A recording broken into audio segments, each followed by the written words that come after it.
Благодарам, председателке. Вака, ќе ве подсетам на неколку куси работи.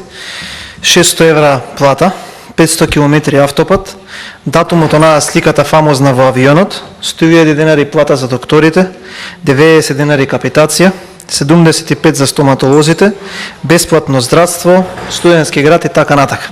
Побарајте, може би вие сигурно мислите дека сте ги реализирали, ама народов така не мисли. За минималната плата, еве втор пат денеска ви кажувам дека минимална плата се носи со закон во собрание, но препорачливо од економските експерти која носи минимална плата да биде соодветно во раст со растот на економијата. Заради тоа што ние можеме сега тука да изгласаме 30.000 денари минимална плата, но сепак дали економијата може да одговори на тоа и какви ќе бидат ефектите, сепак еве остава малку да истражите повеќе на таа тема, па видете што мислат експертите за истото. Еве вака. Возила, рековте дека треба да има еколошки возила, да се зголемува екологијата.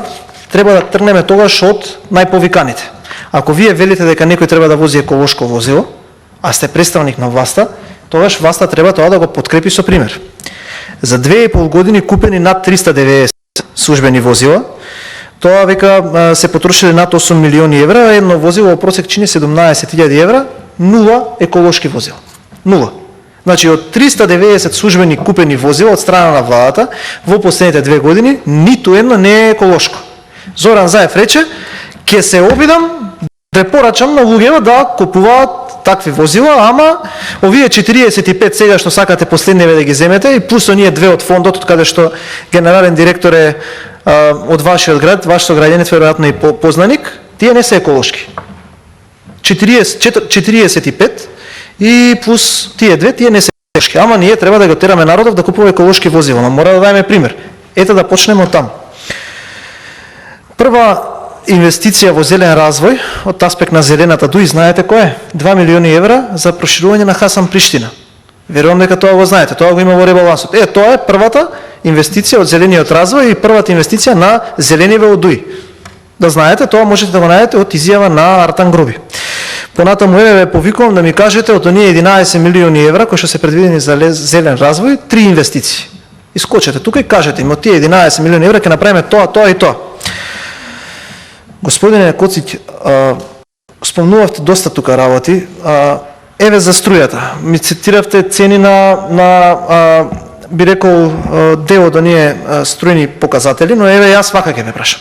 Ако е така како што говорите, зошто тогаш оние кои што се во системот на производство и дистрибуција на струја до регулаторната комисија за енергетика дадоа предлози од 40, 100, па мислам дека и 140% за поскапување на струјата.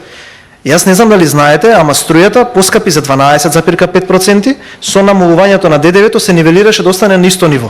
Но зошто се поскапи струјата за 12,5%, може да ви објасни колегата до вас, за што ја разбира тематиката, затоа оние кои што се во системот на производство и дистрибуција на струја, тоа го побараа од регулаторната комисија за енергетика заради загуби.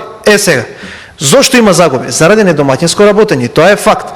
Затоа што вие кога ќе начекате институција со 30 милиони евра во плюс, ако ќе ја донесете во минус од 6 или 7 милиони како што добро чинам, тоа значи дека во тие години нешто се случувало. А што се случувало? Се случувало недомаќинско работење. Од друга страна, кажавте и за локални избори. Јас ќе се извинам на претседателката, но сакам само да ви кажам една работа. Знаете ли кој стравува? Стравуваат оние кои што ќе се соочат со одговорност. А знаете ли кој ќе се соочи со одговорност? Тие кои што можеби сега се помудри и неќат втор мандат како вашиот градоначалник. И мислат дека тоа ќе им се заборави. Ама една работа да знаете. Кој ќе победи ќе кажат граѓаните. Сите кои што се движат меѓу граѓаните го чувствуваат пулсот. Ама ако некој не сака втор мандат стравувајќи од жесток пораз, а особено по некој случајно стои од вашиот град, тоа сосема укажува на една сосема друга работа. Благодарам.